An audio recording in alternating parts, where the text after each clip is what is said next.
नमस्कार दोस्तों, मैं विनोद आप सभी का फिर एक बार स्वागत करता हूं वायरल हिंदी की स्पेशल सीरीज ज्वेलरी मशीनरीज में। इस प्लेलिस्ट में आपको ज्वेलरी से रिलेटेड हर एक मशीन का वीडियो देखने को मिलेगा।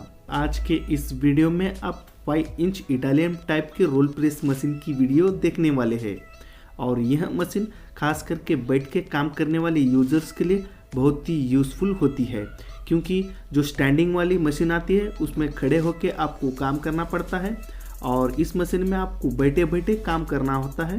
ज़्यादा जिनको काम है वो बैठ के आराम से इस मशीन पे कर सकते हैं। तो चलिए आज की वीडियो शुरू करते हैं। उससे पहले हम मशीन के बारे में कुछ डिटेल्स जान लेते हैं। तो ये है मशीन का ऑन ऑफ का स्विच, जिससे आप रिवर्स फॉरवर्ड कर सकते हैं। और यह 2 वोल्टेज मीटर है और ये देख सकते हैं आप, इसका रोलर है जो कि 5 इंच का वायर एंड सीट रोलर है। और ये ऊपर का जो टी देख रहे हैं आप, ये प्रेस को टाइट और लूज करने के लिए इसका इस्तेमाल किया जाता है। और यहाँ साइड में उसका घेर बॉक्स है और नीचे मोटर वगैरह दिए हुए है। तो चलिए आज का वीडियो शुरू करते हैं। ज्वेलरी रिलेटेड वीडियोस के लिए मेरे चैनल को सब्सक्राइब कर दीजिए और नोटिफिकेशन बेल को ऑल पे सेट कर दीजिए, ताकि मेरे नए वीडियो की नोटिफिकेशन आपको सबसे पहले देखने को मिल सके।